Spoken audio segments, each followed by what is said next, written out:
Next up on Momo and Jay review all the first chapters of the currently running Shonen Jump series is Time Paradox Ghostwriter. I really, really, really did not like this first chapter. Honestly, my reaction to it almost outpaced the length of the chapter. Like, I kept on rereading it and liking it less and less, if you know what I mean. Yeah, but in a way, this first chapter tries to give the character an out from being just a morally reprehensible person. He thought he was going crazy. He thought he was delirious.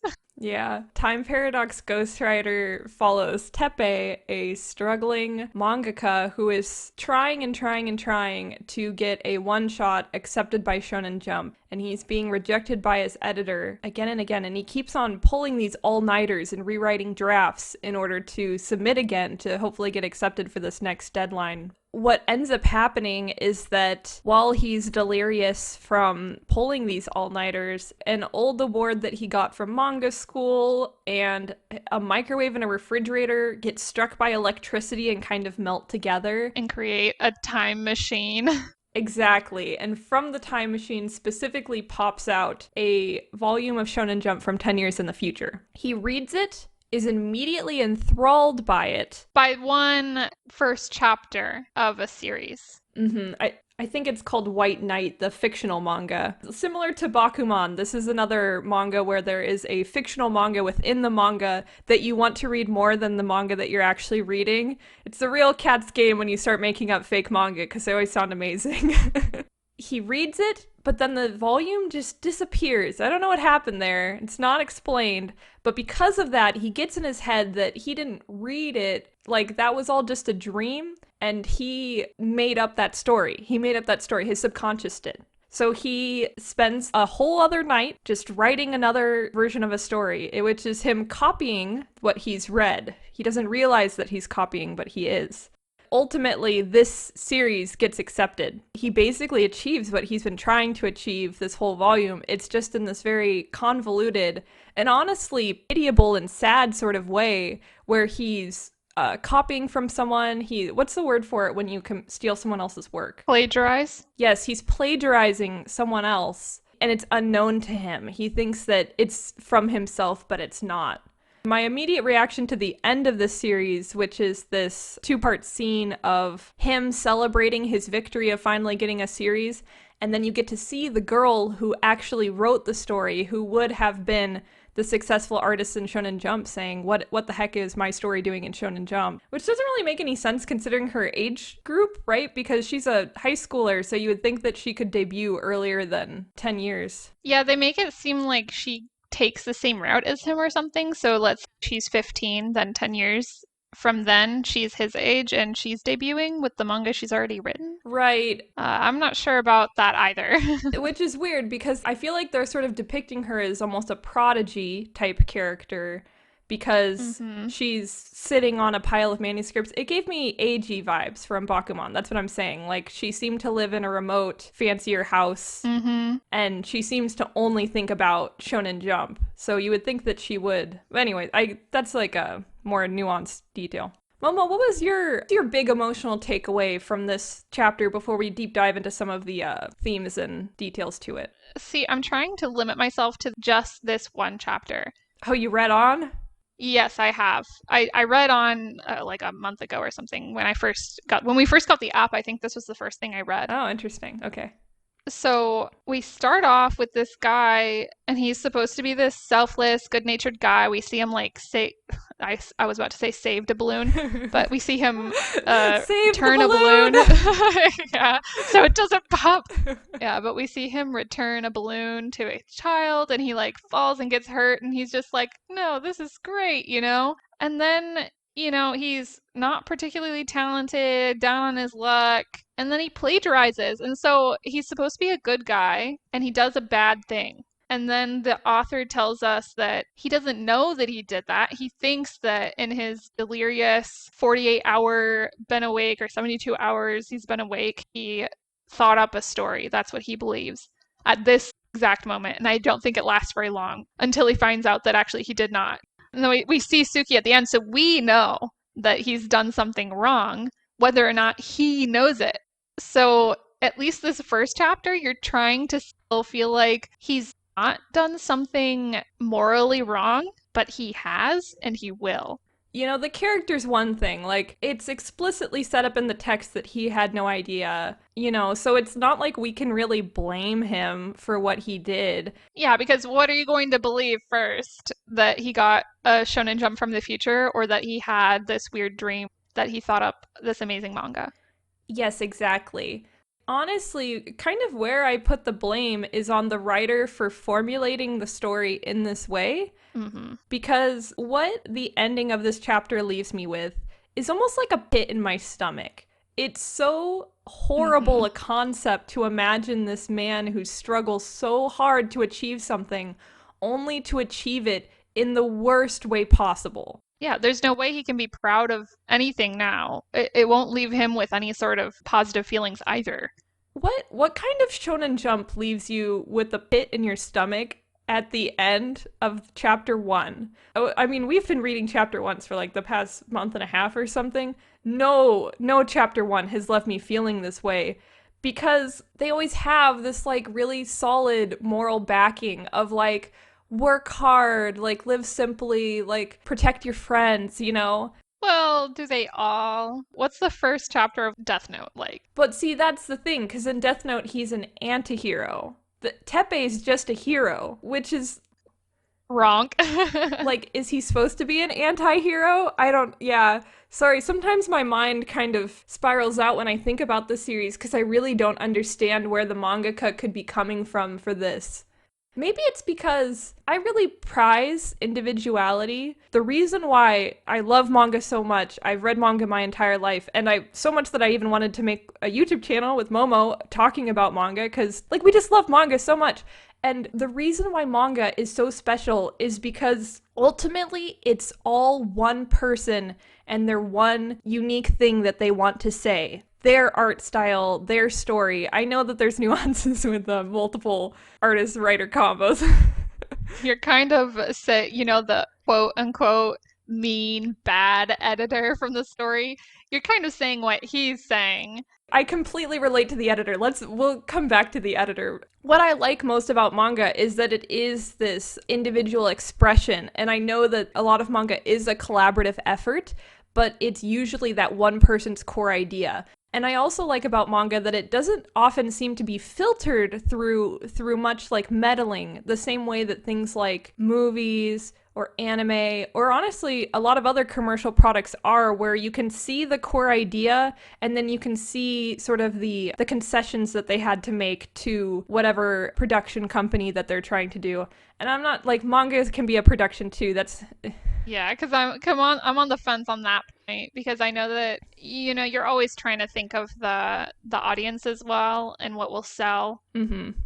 I guess at a certain point in a series, definitely the mangaka has more say because they're the ones writing it, and it's like either they write it or they don't. That's true. And while they don't want to stop, I don't think that they want to make something that they're not totally behind at the same time. I think that most manga that you read more like an individual expression. I would go so far as to say the majority of manga. I think it's very unusual that you get this really industry-focused, string-pulling type series. I think it's the same with novels too, don't you think? Yeah. While it is a collaborative effort with your editor, it is your work unless you have a ghostwriter or something, but that's not obviously not what we're talking about. A ghostwriter from the future. Oh, whoa. But they didn't accept. You're just stealing. That's why I find this first chapter so distasteful, is because it takes what my favorite thing about manga and it just kind of like throws it on the ground and stomps on it. He doesn't even mean it, but he does it. And then you get to see the girl being like, hey, wait a second, I wrote that. And then I don't remember exactly what happens and how she reacts. I do actually, but I'm not going to say. But at the end of this chapter, you're not quite sure what she's feeling because you don't see any other reaction besides like, huh, yeah, and you just wonder what she'll do. Like, how would you react if you see your... I would feel horrible, especially because she's sitting on a pile of manuscripts. The effort that she has put into crafting White Knight, that story, is visually evident. It's so clear. Mm-hmm. And I don't know, just Why? I don't get It's a it. terrible, terrible thing. Like, because now, from my perspective, I don't know if other people interpret this differently. Teppei has to, like, make up for this. Even though he didn't intentionally do it, he has committed a wrong. Yeah, he's changed. I mean, it really is a paradox because now she won't write it. So when he gets more shonen, I don't understand. That was one of my thoughts about the series was that if it gets into more, like, wacky time loop things, That might be cool. oh, now that he's changed Shonen Jump, like, it's going to be different because he would get a version of the ending of his story, right? That's what I would think would happen. Well, it wouldn't even be his ending. It would be chapter 2, right? Oh no, it would be the ending. It would be 10. It wouldn't even be the ending. It's 10 years in the future. So he would just get something completely different. I doubt this happens, but I would love a series where he keeps on getting these future Shonen Jumps and he's reading the little forewords, right? Because in Shonen Jump, the authors write a little bit of comment at the beginning of each one. And just like he reads them and he's seeing hints about the future. Like maybe they start mentioning, like, oh, I know times can be scary now. And he's like, oh my God, what Oh happens in God. the future? Like, I would prefer it to go into that direction where it's more like wacky time travel shenanigans. I really don't think it is. It's so laser focused on his personal struggle. I really think it's just going to be him making manga after this. Can we talk about how this is kind of like light Bakuman, but like not as good? Yeah, I mean, they go into the whole explanation of the industry. And as someone who has read Bakuman, I was like, yeah, all right, I know this already. I don't even think that the industry has changed that much since Bakuman was published, so it's not, that part definitely wasn't interesting to me. Come on, guys, haven't we all read Bakuman? Like, isn't that just a requirement at this point? Just kidding. But the way they frame the whole office is just terrible to me. Let's talk about the editor. The editor is just being real with Tepe.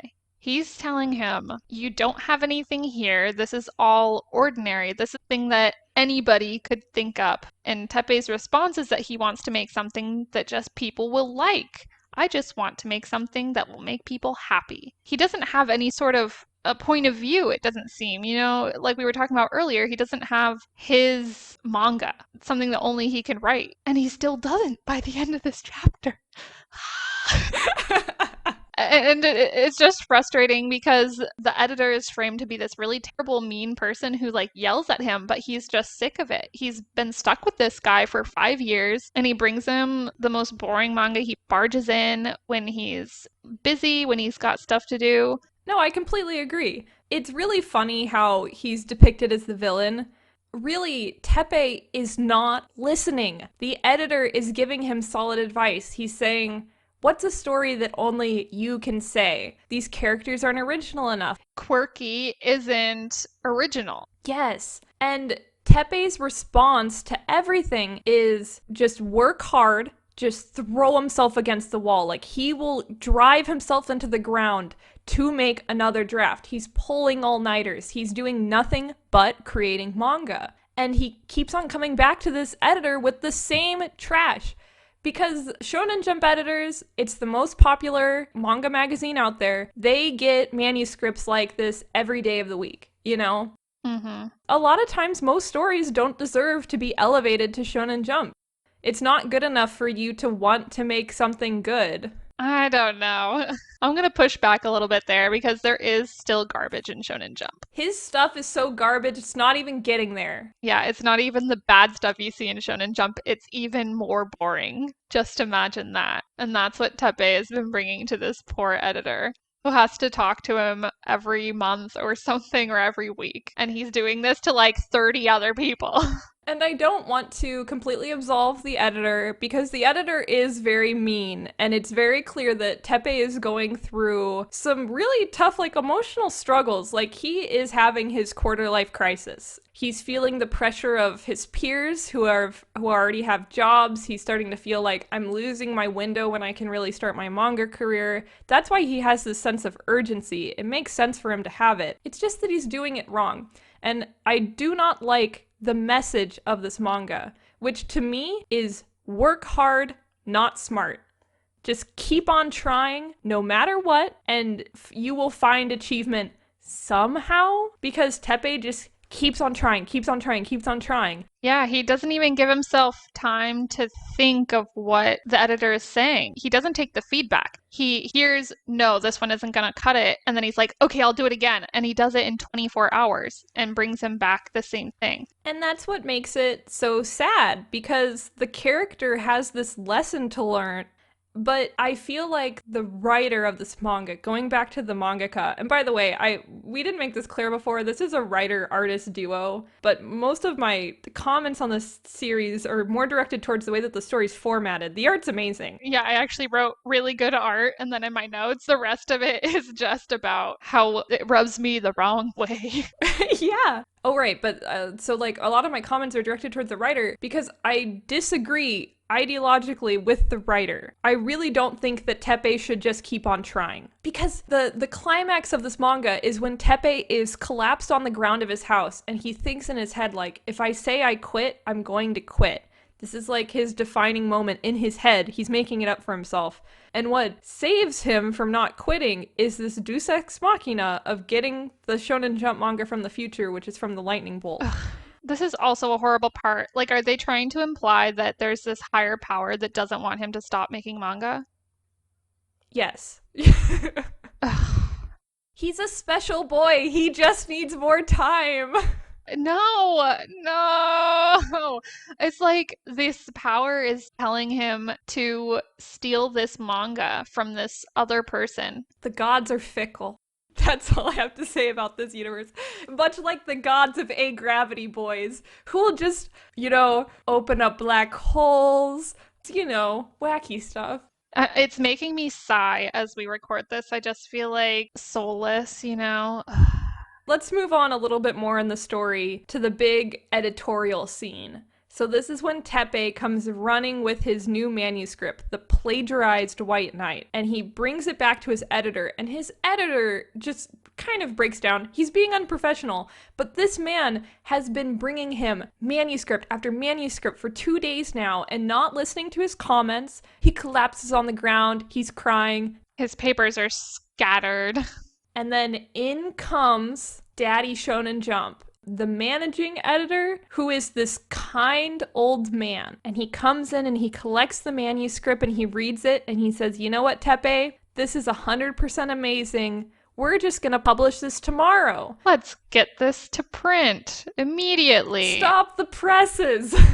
It's just so embarrassing to read this part because in real life, I can't believe that someone who's the head of this Shonen Jump office couldn't give a damn about this one guy's manuscript. The way that this manga depicts the Shonen Jump office is so weird because you have like the bad editor who's giving good advice but it's depicted as this villain, and then you have like the good editor who is just like unendingly kind, unendingly accepting. He collects the poor struggling mangaka off the ground and is like, no, you have done good, son. I disagree that I think that it's wrong for him to be depicted as caring. I think that a lot of editors do care because editors love manga. Can be a nice, caring person. I just don't think that he would have time and he wouldn't pick stuff off the floor and sit there. He literally sits on the ground and reads it. It's just so weird. This scene, again, is elevating Teppei's mindset. Teppei has gotten to where he is by just ruthlessly pushing himself, but he's not thinking about what he's doing. He's just working. And the editor comes in at the end and says, you know what, boy? You did a good job. And I don't think he did a good job. What I think Teppei needs to stop working on manga for not even that long, like a month. And for him just to go live his life for a little bit. He has nothing in his head except this idea that he needs to succeed. He just needs to reevaluate his life and his experiences so that he can create a more meaningful story. And I just feel like this manga just gives the character what he needs when he needs it. It doesn't feel earned. I guess it's technically earned because he's putting so much hard work into it, but I don't think this is a good message to people because you know what? Hard work is good and hard work is important. Everyone that is successful has worked hard, like it takes work to get to places, but just trying something again and again, like I was saying before, just throwing yourself against the wall, that's not the solution. And that'll work for some people, but it's not working for Teppei, so he needs to think of something else. But the manga is formulated to reward him for this mindset. You're supposed to know that he has talent because he won an award once. And so we know that he might have some talent. I don't think that winning an award once means that you can do it over and over again, but I mean, I think I get it. This whole thing, you're not supposed to feel great about this. It's just, why would an author write this? You're coming back to where I'm at. Like, who would write a story that would leave me with this feeling and then put it in Shonen Jump? Because I think there's some core things that I like about it. I don't dislike Tepe's character. He's kind of bland. Like, when they're describing what makes White Knight so good, and they're like, the character, he's so Bright and cheery, but he has this dark backstory that he doesn't let him get him down. And all the time they're just describing this very generic shonen story, and you're like, yeah, it's just a normal, like, good versus evil kind of setup, right? But the funny thing is that they're just not describing the main character of this story at all. And so they're trying to say that what makes it good is this character, and then our main character is no good. I believe in Teppei. I think he's just misguided. He's not accepting criticism, which is crucial for a mangaka. Because in order to get published, you have to listen to your editors, which he doesn't. Wait, yeah, look, can I read this? The protagonist is incredible. He's refreshing and good-natured, which makes him likable, of course. But his tragic upbringing makes him sympathetic too. And because he lives his life to the fullest without dwelling on that backstory, it all ties together in the big battle scene.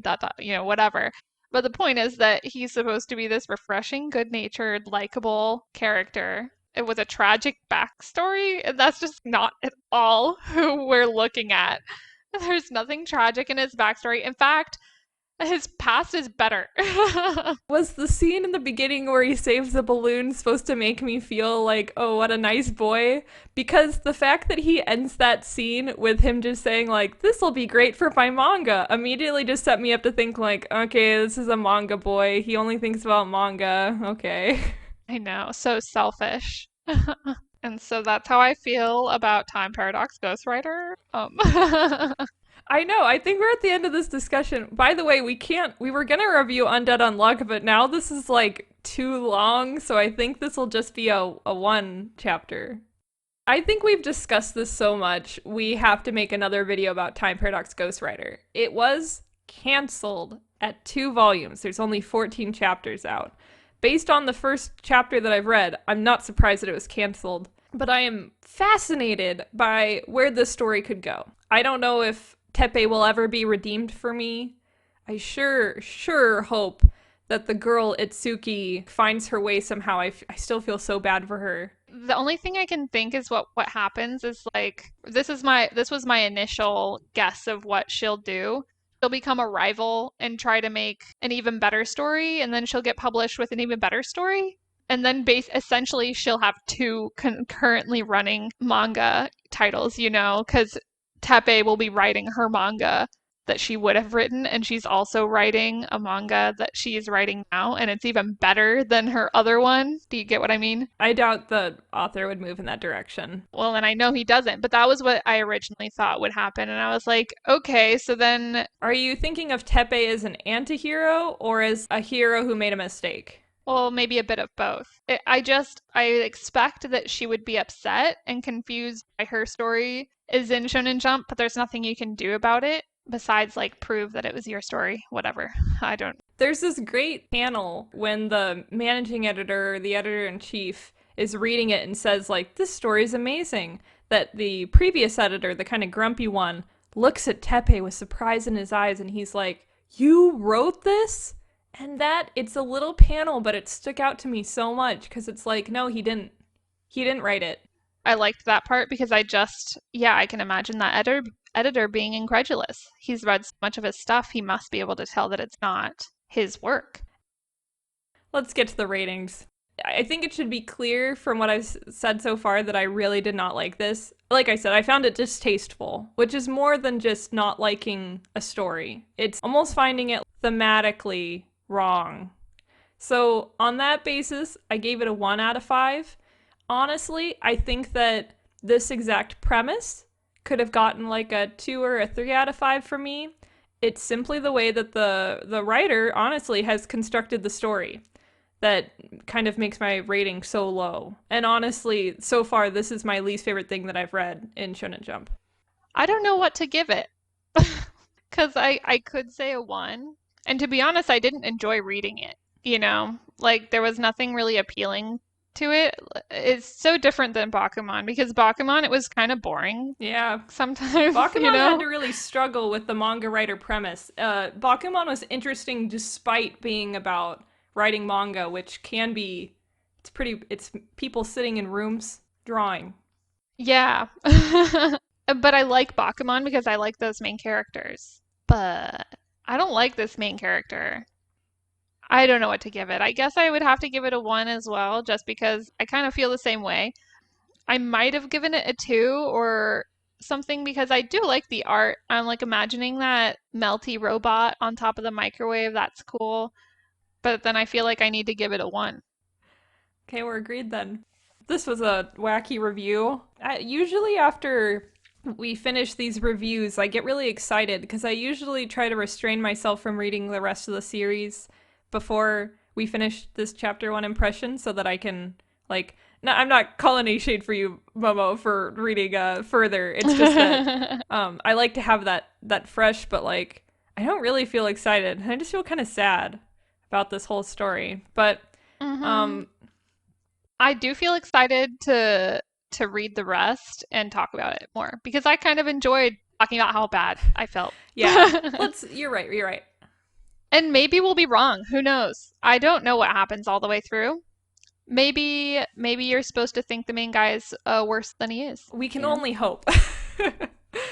Okay, yeah, so we're definitely gonna make another video talking about the entire Time Paradox Ghostwriter series, and then up next in our series of reviews is going to be Undead Unluck. Hmm. Thanks so much for listening, especially if you listened all the way to the end of this. This is gonna be a long one. We really appreciate it.